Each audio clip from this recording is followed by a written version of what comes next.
At dawn on January 2nd, the waves were gigantic. Gigantic means very big. We were sailing with only a small storm jibe. A jibe, J-I-B, is a small sail in front of the boat, and we're still making 8 knots.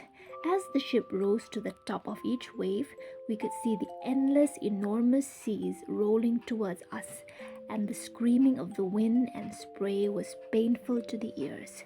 To slow the boat down, we dropped the storm jibe and lashed a heavy mooring rope in a loop across the stern.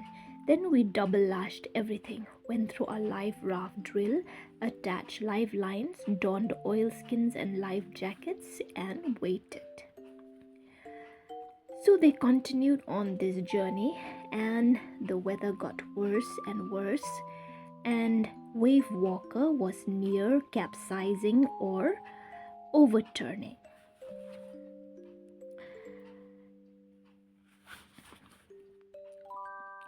The father grabbed the guardrails and sailed through the air, was flung by the wind into Wave Walker's main boom, which tossed him down into the waves.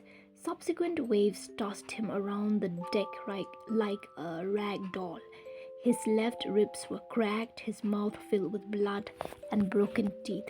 Somehow he found the wheel of the ship, lined up the stern for the next wave, and hung on.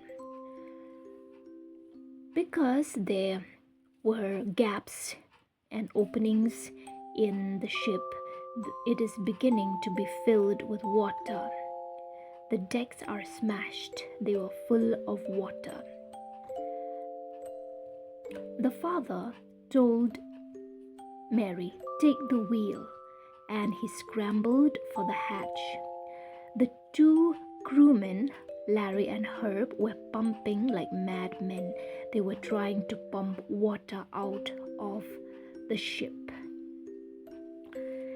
Then the father went to see his 2 children, Sue and Jonathan.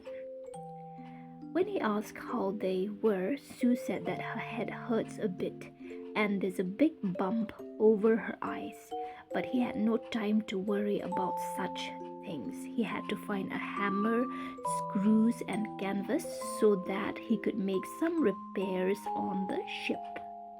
He was able to make the repairs, and water stopped coming into the ship. They tried to make mayday calls but did not get any response because they were in a remote corner of the world. Sue's head had swollen alarmingly. She had 2 enormous black eyes, and she also had a deep cut on her arm. They did not know whether they will make it or not. When the father went to see the children, Jonathan asked, "Daddy, are we going to die?" The father assured him that they will make it. But John said, "Daddy, we aren't afraid to die if we can all be together, you and Mummy, Sue and I." On hearing the words of his son, he was determined to fight the sea with everything that he had. They tried their best, and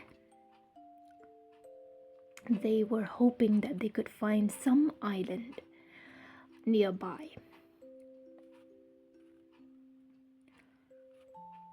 And they were able to find an island finally, and the inhabitants of the island anchored them offshore, and they cheered them and welcomed them ashore.